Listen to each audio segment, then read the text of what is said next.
Alright, so as you can see, I could not leave my jungle carpet python enclosure alone. Once I finished the new lighting, adding the UV and the halogens, I was looking at it a couple days after, and I was still really unhappy with the fake plants. I really didn't like those, just sort of the classic stick-on Exoterra plants. If you haven't seen the video from last week, I'll link it in the corner at the top there. But I was looking at it, I thought I need to remove those plants and put some real plants in it, sort of really finish off this enclosure, round it off the way I wanted. So that's what I did. I did an okay job filming. I was kind of doing it quickly because I had to leave somewhere, and obviously filming makes things take twice as long. So I did quickly film it, but I'll kind of walk you through it to have a little more explanation. But the very first thing I did is I raised this enclosure a little bit. I built a stand.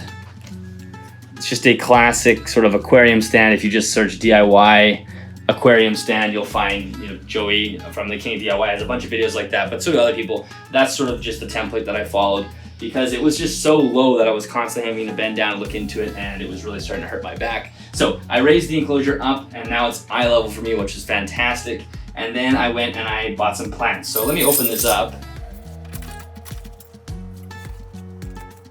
So I really just went and bought one plant. I already had the golden pothos, there's some marble pothos that I had on the floor originally, and then I went out and bought an umbrella tree, which came with 3 separate stalks, and I separated them into their own containers, which I'll show in a second.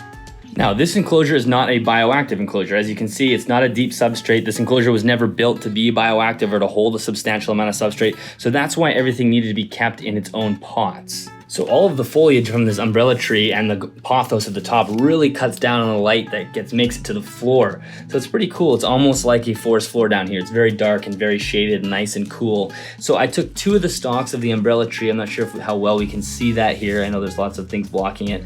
I took 2 of them and I stuffed them into a cork ground, filled the cork ground with substrate, obviously, and that's gonna be their pot. Obviously, that looks a lot more natural. And then I have another stalk in the back, which is way too dark to see, but I'll show a film of it in a second. And that one's in the back, and that gives me this umbrella tree here. So it should fill up nice and bushy and really fill the entire enclosure up with this plant. And then at the very top, I have the marble pothos, which is also in a pot, which again is kind of nice. You can't really see it.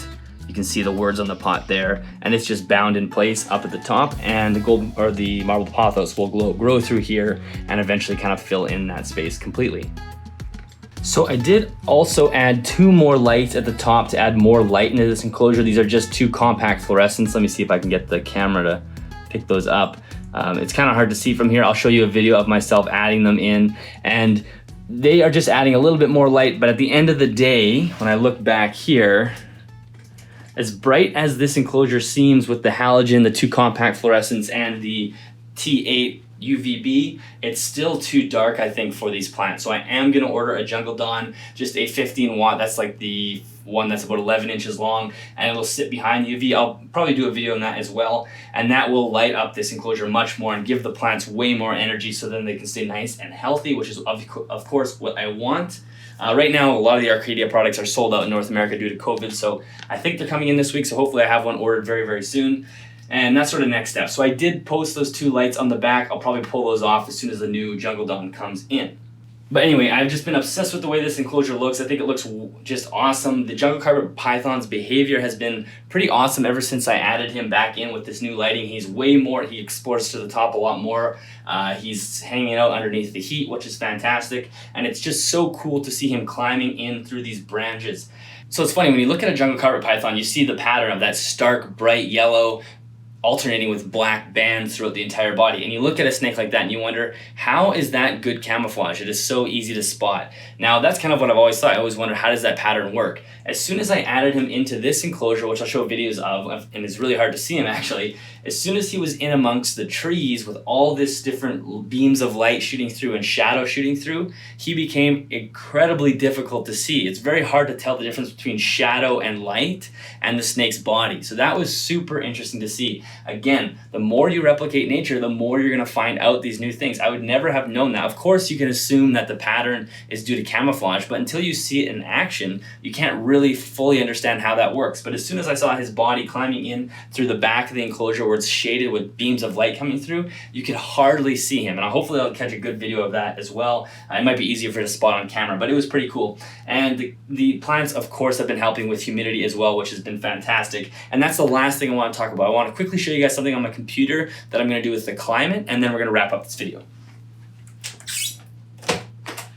Okay, so I just wanted to show you guys something really quick in terms of managing the climate and the heat and the humidity in your enclosures for your animals. So I'm going to show you, and I learned this from my friend Stefan over at the Terrarium channel. So you can go to animalsathomenetwork.com and go to Animals at Home Podcast in the top. Click on episode number 54. That's the episode I did with Stefan. And this is the website he told me about, which is a really cool website, climatedata.org. And you can type in, of course, there's many different climate websites out there. So this is not the only one. This is the one that he uses, and I used it and I really like it. So I'm going to show you the place that I'm looking for is called Raven Shoe, which is one of the areas in Australia where the locality of the jungle carpet python is found. Of course, the jungle carpet python is it's a subspecies of carpet python, and they're just in this very specific area. So I can get information about the climate from that place here.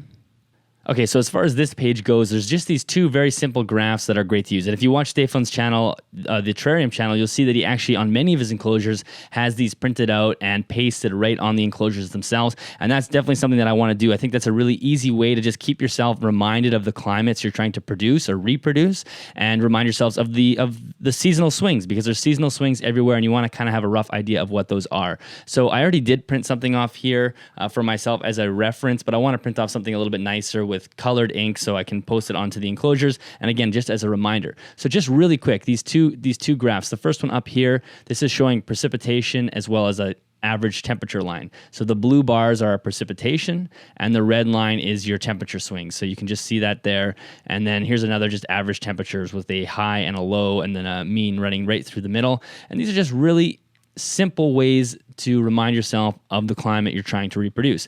If you do something like this, one tip I'll give you is you don't want to fight against the climate that you live in. So because Australia is in the southern hemisphere and I live in the northern hemisphere, I don't want to be following this exactly. I basically have to flip it on its head, because when it's winter there, it's summer here, and I don't want to be trying to replicate an Australian summer in my winter, because that'll be almost impossible because the room temperature drops and et cetera, et cetera. So when I look at this, I just have to convert the months to the months that correlate for me. So if I'm looking at, the easiest way to do is just look for your warmest months. I know where I live, the warmest month is July, and June and August are sort of straddling that as the second warmest month. So I can look at this, and instead of the second month, February, being the hottest month, I'll just change that to July and then just go from there. So it'll be July, August, September, October, and all the way through. And that works with the precipitation as well. So that's all I'm going to do. So instead of this being a 1 at the bottom to signify January, it'll be a 6 to signify June, and then I'll go from there. So I'll probably make that edit on my thing as well, just so when I print it out, it's clear to me to do that.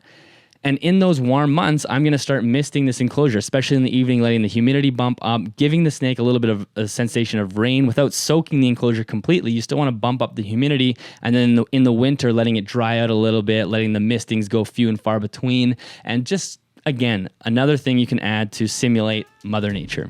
All right, so I think that is all I wanted to cover in this video. I think this hopefully is a short video. I didn't want to make it very long. When I do add the Jungle Dawn light, I will add that. I'll maybe show a video of that as well. If not, I'll post it on Instagram, definitely for sure. And if you haven't watched the second episode that I did with John Courtney Smith on the Animals at Home podcast, definitely go do that. It is episode number 58. It was just released last week. I highly recommend checking it out. All these changes are definitely sparked by John. He's just a fascinating person to listen to. So go check that out, and I want to know what changes you guys are making as well. And I think that is it. I will catch you guys in the next video.